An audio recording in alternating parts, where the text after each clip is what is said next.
खास करके वो लोग जो फर्स्ट टाइम पे सिंगापुर जाने का प्लान कर रहे हैं। हे गाइस, व्हाट्स अप, कैसे आप लोग and welcome back to the channel. अगर आप लोग सिंगापुर जाने का प्लान कर रहे हो तो आप लोगों को मेरे इस वीडियो से बहुत ही ज़्यादा हेल्प हो जाएगी। खास करके वो लोग जो फर्स्ट टाइम पे सिंगापुर जाने का प्लान कर रहे हैं, क्योंकि सिंगापुर का ट्रिप मैंने जस्ट रिसेंटली किया है और सिंगापुर मैं सिर्फ एक बार ही नहीं बल्कि ऑलमोस्ट 5 बार जा चुका हूँ। सो मैं आप लोगों के साथ इस वीडियो के अंदर वो सारे एक्सपीरियंस को लेकर बहुत सारी डिटेल शेयर करने वाला हूँ, तो जिससे अगर आप लोग सिंगापुर जाने का प्लान कर रहे हो सो एक तरीके से ये वीडियो आप लोगों के लिए टूर गाइड वाला होगा। बट वीडियो स्टार्ट करने से पहले एक छोटा सा चीज़ मैं आपके साथ शेयर कर दूं कि अगर आप लोगों को सिंगापुर का कुछ भी तरीके का आइटिनरी या कुछ भी तरीके का मेरा हेल्प चाहिए सो आप लोग मुझे मेरे इंस्टाग्राम, मुझे मेरे फेसबुक, मुझे मेरे मेल आईडी पर मेल कर सकते हो। डेफिनेटली हम लोग जो है वो कॉल पे बात कर सकते हैं, बट उसके लिए मेरा एक छोटा सा फ़ी है और उस चीज़ के बाद मैं आप लोगों को पूरा हेल्प करूंगा, आप लोगों को प्रिपेयर कर दूंगा कि सिंगापुर का ट्रिप आप लोगों को किस तरीके से करना है, कैसे करना है और भी बहुत सारी डिटेल्स। बट एक चीज़ याद रखना कि please wait for my reply. अगर आप लोग मुझे मैसेज करते हो तो मैं आप लोगों को रिक्वेस्ट करूंगा कि please wait for my reply. अगर आप लोगों को सिंगापुर जाना है सो डेफिनेटली आप लोगों को एक चीज़ लगेगा एंड वो बहुत ही ज़्यादा इम्पॉर्टेंट है, वो है सिंगापुर का वीज़ा। अगर आप लोगों के पास सिंगापुर का वीज़ा नहीं होगा सो आप लोग सिंगापुर में एंटर नहीं हो सकते। एंड सिंगापुर का वीज़ा आप लोग इंडिया से ही अप्लाई कर सकते हो। एंड अगर उसके लिए आप लोगों को फुल डिटेल चाहिए सो उसका वीडियो आप लोगों को यहाँ पर आई बटन में मिल जाएगा। बट सिंगापुर का वीज़ा लेना इंडिया से बहुत ही ईजी है एंड उसके लिए आप लोगों को फ़ीस पे करना पड़ेगा 30 SGD यानी कि सिंगापुरियन डॉलर। एक तरीके से बोले तो इंडियन रुपीज़ के अंदर 1800 से लेकर 2000 रुपीज़ के बीच में, प्लस अगर एजेंट का फ़ीस भी मिला जाए तो कुछ 3000 से लेके 5000 रुपये के बीच में सिंगापुर वीज़ा का कॉस्ट जाता है। अब इसके बाद दूसरी चीज़ के बारे में बात करें एंड वो है फ़्लाइट टिकट्स। सो अगर आप लोगों को इंडिया से सिंगापुर जाना है सो डेफिनेटली आप लोगों को जो है वो फ़्लाइट लगेगा और इसका भी वीडियो मैंने बनाया था कि अगर आप लोग इंडिया से सिंगापुर जाओगे और सिंगापुर से रिटर्न आओगे सो आप लोगों का पूरा ट्रैवलिंग का खर्चा कितना जा सकता है, वो वीडियो भी आप लोगों को यहाँ पर आई बटन में मिलते रहेगा। सो अगर आप लोग सही टाइम पर टिकट्स बुक करो सो इंडिया से सिंगापुर और सिंगापुर से रिटर्न इंडिया का राउंड ट्रिप टिकट आप लोगों को ओनली 19,000 से लेकर 20,000 रुपीज़ के बीच में मिल जाएगा। खास करके मुंबई से, जहाँ से मैं बिलोंग करता हूँ। अगर आप लोग दिल्ली साइड से जाओगे तो थोड़ा सा कॉस्टली जा सकता है। वही सेम अगर आप लोग जो है वो कोलकाता या फिर चेन्नई से जाओगे तो आप लोगों को और भी सस्ता मिल सकता है। सो 19,000 से 20,000 राउंड ट्रिप टिकट का हम लोग यहाँ पर बात कर रहे हैं, यानी कि जाने का और आने का दोनों भी, वो भी एक बंदे का। अगर आप लोग जो है वो 2 लोग जाओगे सो डेफिनेटली थोड़ा सा खर्चा ज़्यादा जा सकता है। एंड फ्लाइट टिकट्स मैं आप लोगों को रिकमेंड करूँगा कि 2 से 3 महीने पहले बुक करना, जिसकी वजह से आप लोगों को बहुत ही अच्छा और बेस्ट डील मिलेगा। अभी हम लोग तीसरी चीज़ के बारे में बात करते हैं एंड वो भी इम्पॉर्टेंट पॉइंट है कि अगर आप लोग सिंगापुर जाओगे सो आप लोग कहाँ पर रुकोगे। तो ऐसे सिंगापुर में आप लोगों को बहुत सारे होटल्स मिल जाएंगे जो अफोर्डेबल भी है। अगर आप लोगों को अच्छे चाहिए तो वहाँ पर भी जा सकते हो और अगर आप लोगों को बहुत ही अच्छे चाहिए तो वहाँ पर भी जा सकते हो, अगर आप लोगों को बेस्ट एक्सपीरियंस चाहिए तो। सो अगर आप लोगों को सिंगापुर का ट्रिप करना है और वो भी बहुत ही अफोर्डेबल प्राइस रेंज में, सो मैं आप लोगों को रिकमेंड करूँगा कि कैप्सूल होटल से वो बुक करो।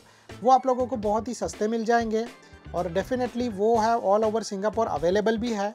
सो आप लोगों को जो है वो वहाँ पे इजीली रह के सारी चीज़ें एक्सप्लोर करके आप लोग जो है वो आराम से रिटर्न इंडिया जा सकते हो।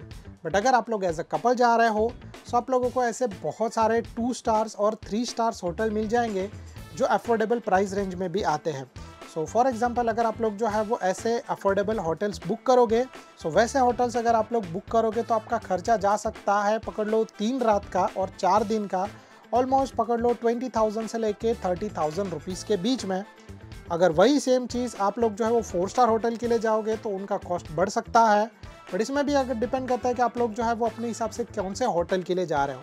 मैं पर्सनली जब सिंगापुर में गया था तो मैंने नॉर्मल अफोर्डेबल होटल भी देखा था और अफोर्डेबल होटल के लिए मैंने पे किया था 10,000 रुपीज़ ओनली फॉर 2 नाइट्स। सो आप लोग अपने हिसाब से ऐसे बजट होटल देख सकते हो।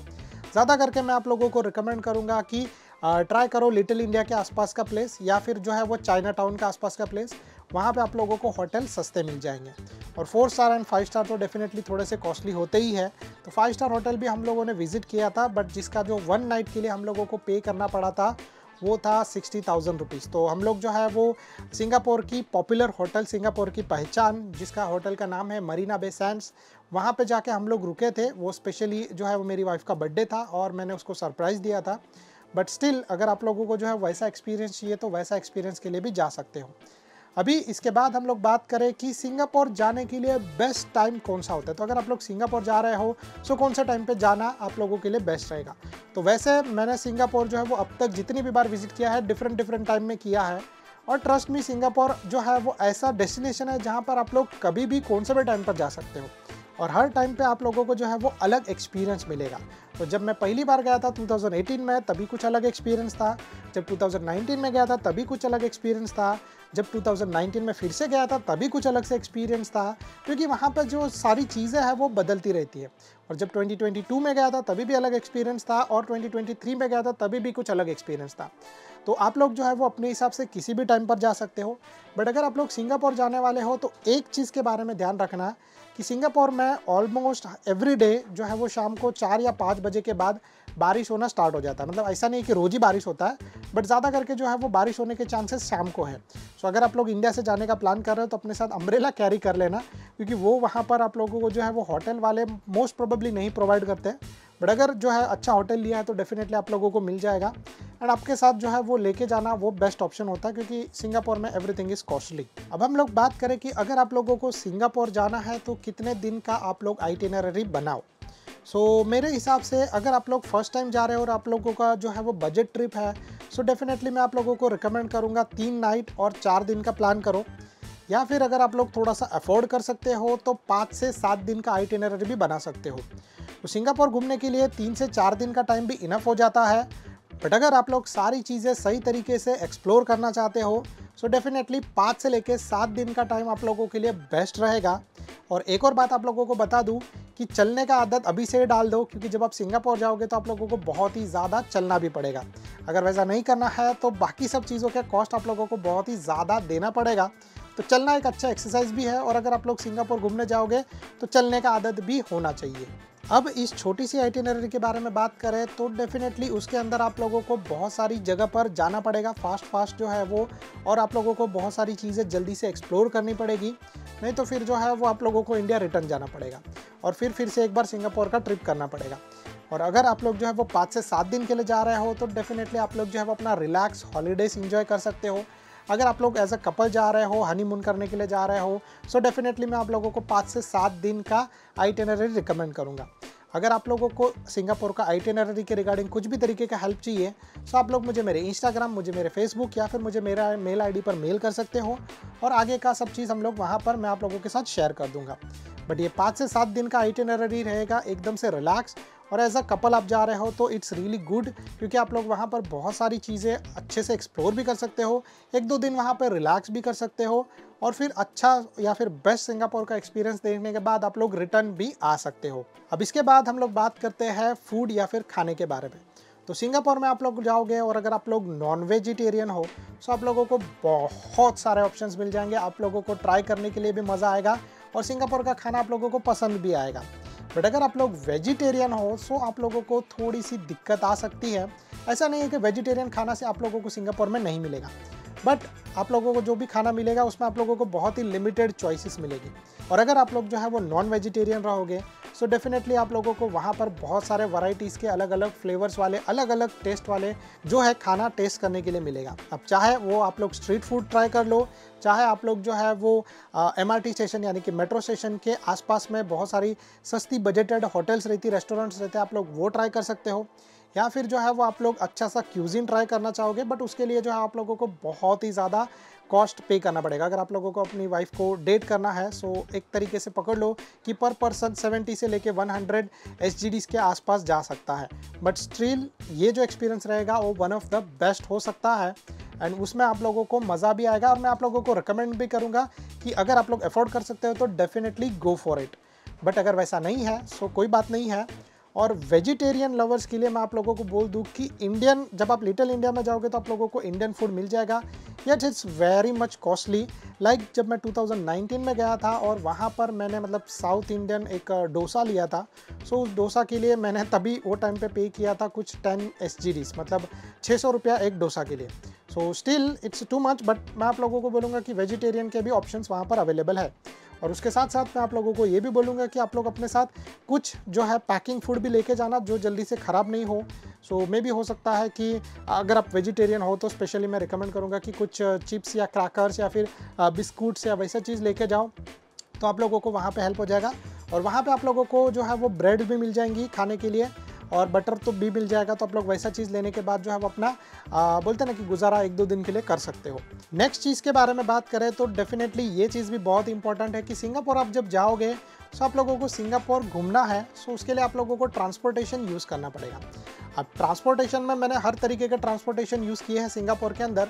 सो सबसे कॉस्टली है जो है वो कार या टैक्सी वाला, और वो मैं आप लोगों को रिकमेंड नहीं करूँगा। स्पेशली इवन अगर आप लोग बजट ट्रैवल पे भी रहोगे तभी भी मैं नहीं रिकमेंड करूँगा, और अगर नॉर्मली आप जाओगे तभी भी मैं रिकमेंड नहीं करूँगा। यस, बट आप अगर अफोर्ड कर सकते हो तो डेफिनेटली गो फॉर इट, क्योंकि जब आप जो है वो कार से जाओगे या ग्रैब आप यूज़ करोगे टैक्सी, सो उसका कॉस्ट आप लोगों को मिनिमम 10 से लेके 20 SGD जा सकता है वन वे राइड करने का। सो अगर आप जाओगे और रिटर्न आओगे तो आप लोगों को बहुत ज़्यादा कॉस्ट पे करना पड़ेगा। अगर आप अफोर्ड कर सकते हो तो इट्स रियली गुड, बट अगर आप अफोर्ड नहीं कर सकते हो तो वो आप मत करना। बट कार से सिंगापुर में ट्रैवल करना वो भी एक अलग ही एक्सपीरियंस है, trust me, but still it depends on you कि आप लोगों को ये वे यूज़ करना है कि नहीं करना है। सबसे अफोर्डेबल एंड बेस्ट वे है सिंगापुर को एक्सप्लोर करने के लिए वो है मेट्रो को यूज़ करना, क्योंकि सिंगापुर ऑल अराउंड सारे जगह जो है वो मेट्रो से कनेक्टेड है। चाहे थोड़ा सा वॉक करना पड़ता है, बट मेट्रो से सारी चीज़ें जो है वो कनेक्टेड है। सो आप लोग MRTs को यूज़ कर सकते हो, और उसका पास भी जो है वो आप लोगों को सिंगापुर एयरपोर्ट पे ही मिल जाएगा। उसके अलावा 7-Eleven स्टोर में भी मिल जाएगा, या फिर उसके अलावा आप लोग जो है वो मेट्रो स्टेशन पे जाओगे तो वहाँ पर बाहर भी मिल जाएगा। बट मैं ज़्यादा करके रिकमेंड करूँगा कि एयरपोर्ट से ही ये पास ले लेना। इसको बोला जाता है सिंगापुर टूरिस्ट पास, और आप लोग अपने हिसाब से उनको बोल सकते हो कि मुझे 2 दिन के लिए चाहिए, मुझे 3 दिन के लिए चाहिए, मुझे 4 दिन के लिए चाहिए, या फिर मुझे 7 दिन के लिए चाहिए। उसका एस्टिमेट अमाउंट वो लोग बोलेंगे, और फिर उसके बाद जो है वो आप लोगों को उनको पे करना है विद एक डिपॉजिट अमाउंट। तो डिपॉजिट होता है उनका 10 SGDs, और बाकी का जो अमाउंट होगा, पकड़ लो जब हम लोग 2 दिन के लिए गए थे तो हम लोगों ने 20 SGDs पे किया था, उसमें से 10 हम लोगों को रिटर्न मिले थे। सो वैसे अगर आप लोग जो है वो 3 या 4 दिन के लिए जाओगे तो मे बी आप लोगों को 30 SGDs देना पड़ेगा, उसमें से 10 SGDs आप लोगों को रिटर्न मिलेगा जब आप वो कार्ड उनको रिटर्न दोगे तो। एंड ट्रस्ट मी, ये जो है वो अनलिमिटेड राइड्स के लिए है। और पहली बार जब मैं गया था तो मैंने यही गलती किया था कि मैंने अनलिमिटेड वाला पास नहीं लिया था, बट उसके बाद जब भी मैं सिंगापुर गया तभी मैंने ये अनलिमिटेड वाला टूरिस्ट पास लिया था। And SG tourist pass is really worth it, क्योंकि इसके अंदर आप लोग जो है वो MRT के लिए जा सकते हो, LRT के लिए जा सकते हो, या फिर सिंगापुर में जो बसेस होती है आप उनमें भी ट्रैवल कर सकते हो। सो आप लोगों को हर एक जगह पे जाने के लिए ये जो है वो कन्वीनियंट हो जाते हैं। इसके अलावा एंट्री फीस के बारे में बात करें तो मैं आप लोगों को बता दूं कि सिंगापुर में ऐसी बहुत सारी जगह है जो फ्री ऑफ कॉस्ट है, और ऐसी बहुत सारी जगह है जिनके लिए आप लोगों को पे करना पड़ेगा। सो पहले तो आप लोग ऐसी जगह पे जाना जहाँ पे आप लोगों को फ्री ऑफ कॉस्ट मिले, और दूसरा मैं आप लोगों को रिकमेंड करूँगा कि कुछ ऐसे बेस्ट एक्सपीरियंस वाले हैं, जैसे गार्डन बाय द बे हो गया। अगर आप लोगों को उसके अंदर क्लाउड डोम या फिर जो है वो अगर आप लोगों को फ्लावर डोम विजिट करना है तो उसके लिए आप लोगों को पे करना पड़ेगा। बट गार्डन बाय द बे के बाकी सारे हिस्से जो है वो फ्री है, सो आप लोग आराम से फ्री में वो सारी चीज़ें एक्सप्लोर कर सकते हो। फिर जो बे फ्रंट है उसको आप लोग जो है वो आराम से फ्री में एक्सप्लोर कर सकते हो। यस, अगर आप लोगों को सिंगापुर का फुल व्यू चाहिए सो आप लोग जो है मरीना बे सैंड्स के ऑब्जर्वेशन डेक पे जा सकते हो, वहाँ से भी आप लोग ये चीज़ें देख सकते हो। हम लोग जब पहुँचे थे तभी रात हो गया था, बट स्टिल रात में भी जो है वो सिंगापुर सिटी का व्यू बहुत ही अच्छा था। सो आप लोग जो है वो वैसा चीज़ भी कर सकते हो, या फिर जो है वो आप लोग सिंगापुर फ्लायर में जा सकते हो। फ्लायर मतलब जो है वो बड़ा सा एक जायंट व्हील है जिसके अंदर आप लोग जब जाओगे तो आप लोगों को पूरा सिंगापुर का जो है वो व्यू दिखेगा। और उसमें ज़्यादा करके मैं आप लोगों को रिकमेंड करूँगा कि इवनिंग के टाइम पे जाना, क्योंकि इवनिंग के टाइम पे जाओगे तो आप लोगों को बेस्ट व्यू मिलेगा। और ये सब चीज़ों के लिए आप लोगों को पे करना पड़ेगा, तो इसके लिए मेरे पास आप लोगों के लिए 2 टिप है। पहला तो आप लोग सिंगापुर जाने से पहले ऑनलाइन ही पेमेंट कर देना, ऑनलाइन ही बुक कर देना, तो वहाँ पे आप लोगों को बहुत ही अच्छा डिस्काउंट भी मिल जाएगा। बट अगर जो है वो आपने वैसा नहीं किया है सो आप लोग एयरपोर्ट से ही ऐसे जो है वो फ्री बोलते हैं ना कि पैकेजेस ले सकते हो। वो पैकेजेस के अंदर बहुत सारी चीज़ें इंक्लूडेड होती है और आप लोगों को वो पैकेजेस में मतलब बोलते हैं अफोर्डेबल प्राइस रेंज में भी मिल जाएंगे और बहुत सारी चीज़ें इंक्लूडेड रहेंगी। सो आप लोगों को मज़ा भी आएगा। सारी चीज़ें एक्सप्लोर करने के लिए आप लोगों को लगेगा या तो कैश या फिर कार्ड। सो आप लोगों को सिंगापुर में जब जाओगे तो ये चीज़ कैसे मेंटेन करना है। तो जब आप सिंगापुर में जाओगे तो आप इंडिया से ही करेंसीज लेके जा सकते हो, करेंसी नोट्स इंडिया से ही लेना, एयरपोर्ट से मत लेना क्योंकि एयरपोर्ट पे बहुत ही ज़्यादा कॉस्टली मिलेगा। आप लोग जो है वो इंडिया से थॉमस कुक हो गया या फिर ऐसे बैंक से वहाँ पे जाने के बाद एसजीडीज परचेज कर सकते हो, आप लोगों को सस्ते मिल जाएंगे। इवन मैं बैंक भी रिकमेंड नहीं करूँगा, ऐसे जो थॉमस कुक हो गया या फिर I think so gender money या फिर ऐसा कुछ है, आप लोग वो तरीका ट्राई कर सकते हो।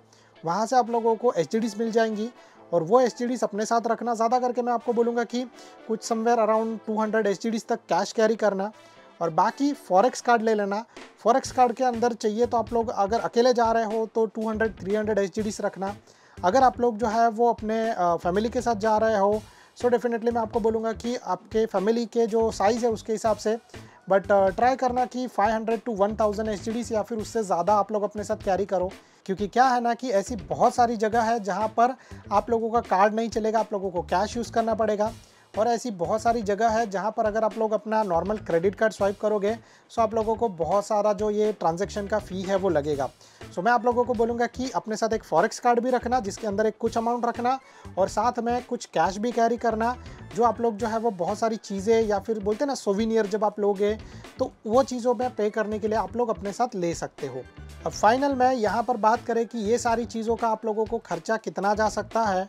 सो अगर आप लोग सही तरीके से सब प्लान करो तो पर पर्सन जो है वो आपका सिंगापुर का ट्रिप जा सकता है अराउंड 30,000 से लेकर 40,000 के बीच में। ये बजट के अंदर हम लोग बात कर रहे हैं। अगर आप लोग थोड़ा सा सही तरीके से जाओ सो डेफिनेटली 50 to 60,000 पर पर्सन जा सकता है और अगर आप कपल जा रहे हो सो डेफिनेटली 1,20,000 से लेकर 1.5 लाख के आसपास का बजट मान के चलो।